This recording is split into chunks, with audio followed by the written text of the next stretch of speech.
I want to talk a little bit about choosing buttons and placing buttons on your work.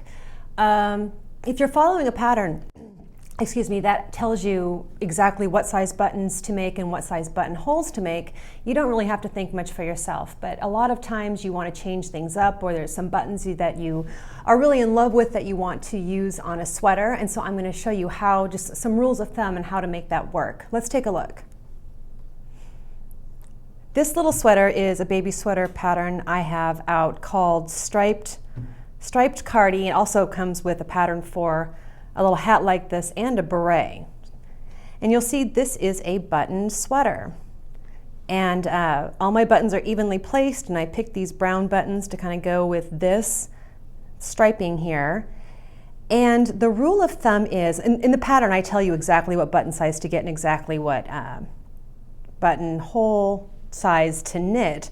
But the rule of thumb is you want to make buttonholes that are slightly smaller than the buttons you want to use. So the button has to kind of push through and it will stay fixed like that.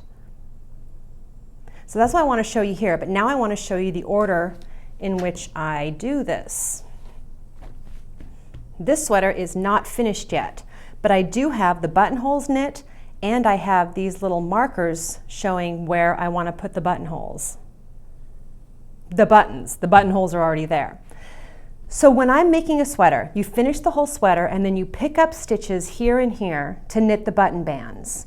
And I always pick up, I forget which is which, with the girls want the buttons on the right and the buttonholes on the left, and then it's the other way for the boys. I don't pay a lot of attention to that. I just do kind of whatever. But I always knit the side where the buttons go first, because then I have my ribbing there and I can easily see stitches and it's easier to place the buttonholes that way. And there are some math equations you can work out to get these placed evenly, but I usually find it's easiest just to use my brain or to eyeball it. The first thing you want to do is take a clippie marker and put it wherever you want your first button to be, because the top button is pretty important. You want it pretty close to the top. And then place where you want your bottom button to be and kind of get an idea of how far apart you want the buttons.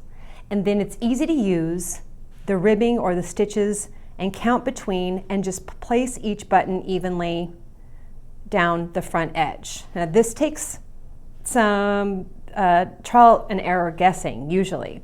I'll get the top button done, and in this case I went 1, 2, 3, 4, 5. Every 6th rib I'm going to put another button. 1, 2, 3, 4, 5, 6, all the way down.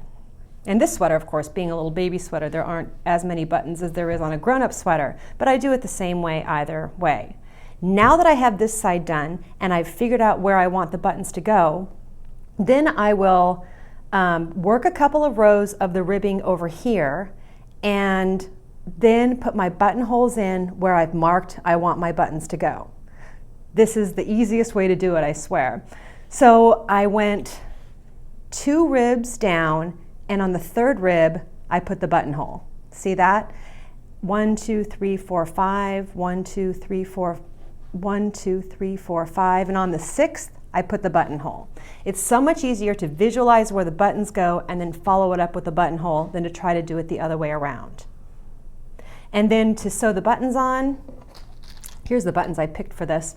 It's you can use the matching thread or the same yarn that you used in the sweater and just pop them on, putting the center of the button exactly where you have your clippie marker.